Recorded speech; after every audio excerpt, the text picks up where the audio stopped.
اخر الاخبار حاليا نايض صباط بين المغرب واسبانيا حول المهاجرين اللي دخلوا لسبتها مؤخرا. نحن نقول لإسبان عيدوا أبناءنا. طبعا نحن نعتبر الإسبان مسؤولون عما وقع لأننا نبهناهم. أين مكمن الخلاف؟ فشنو واقع وعلاش اسبانيا مبغاش ترجع المهاجرين للمغاربه؟ اسبانيا ان شاء الله نو مارويكوس حقره.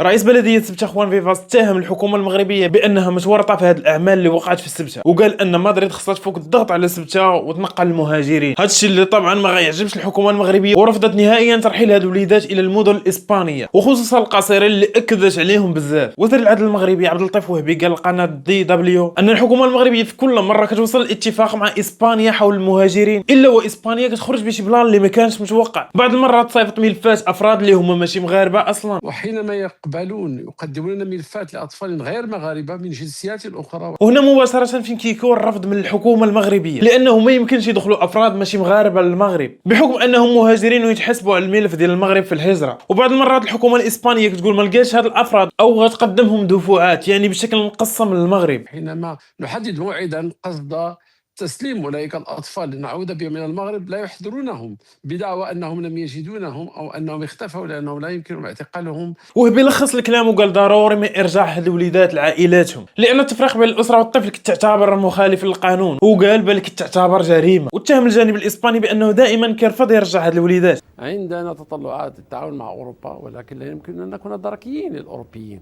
نريد أن نتعاون معهم ولا نريد أن نشتغل لديهم. ولكن من هذا الشيء كامل شنو الكلام الاخر ديال اسبانيا؟ وزير الخارجيه الاسباني خوسي الباريس خرج وحسم البلان وقال انه اي مهاجر دخل سبته بشكل غير نظامي غيرجع للمغرب، وهذا الكلام الاول والاخر. غير هو للتوضيح من نهار دخلوا المهاجرين لسبته دابا اكثر من 15 يوم، والمغرب كيطالب باعاده، وفي كل مره كيوصلوا للاتفاق كيبان خلل اللي كيخلي العمليه ما تكملش. الحكومه المغربيه قالت ان المغرب مستعد يرجع هاد الوليدات سواء عن طريق السياسه او عن طريق القانون، بينما حتى التصريحات الاسبانيه مؤخرا كتقول ان هاد الوليدات خاص جمع الشمل ديالهم. اما الناس اللي مازال كتفكر حاليا تمشي لسبته، نبغي نقول لكم ان الامن مطوق مدينه فنيدق وحتى الشمال وجميع الطرق المؤديه الى سبته، فكاين براجات وكاين الامن في كل مكان، واي شخص مشكوك فيه كيشدوه وكيصيفطوه للمراكز المختصه. وهنا كتطرح سؤال، شنو فائده اننا نمنعوا هاد الناس ما يهاجروش عوض ما نشوفوا لهم الحل ويبقاو في الوطن ديالهم؟ فاغلب هاد الناس مطالبهم بسيطه، يا اما الصحه يا اما التعليم يا اما العيش الكريم. اليوم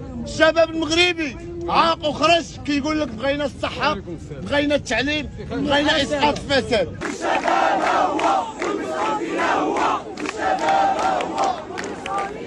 بلادنا زوينه ولكن بعض المسؤولين ما دايرينش خدمتهم، وهذا الشيء طبعا كيأكد عليه صاحب الجلاله في كل مره. في نظرك فشنو هو الحل؟ انا من وجهه نظري كنشوف ان الحل هو المراقبه والمحاسبه لجميع المسؤولين حول تفانيهم في خدمه الوطن، لان هاد الشباب وهاد الناس اللي كتفكر تهاجر تقدر تصبر على اي حاجه، ولكن فاش كتشوف الفساد الاداري والسياسي والاقتصادي فهنا كتزيد تحقد ومباشره ما تفكرش تبقى معاك لانك انت ماشي مزيان. فمن هذا المنبر بغينا المسؤولين يخدموا بلادهم، بغيناهم يزيدوا بلادهم لقدام. فكيف طورنا مجال الرياضه ممكن نطوروا التعليم والصحه، ودابا جا الدور عليك، فشنو كتقترح باش نبنيو وطن متكامل؟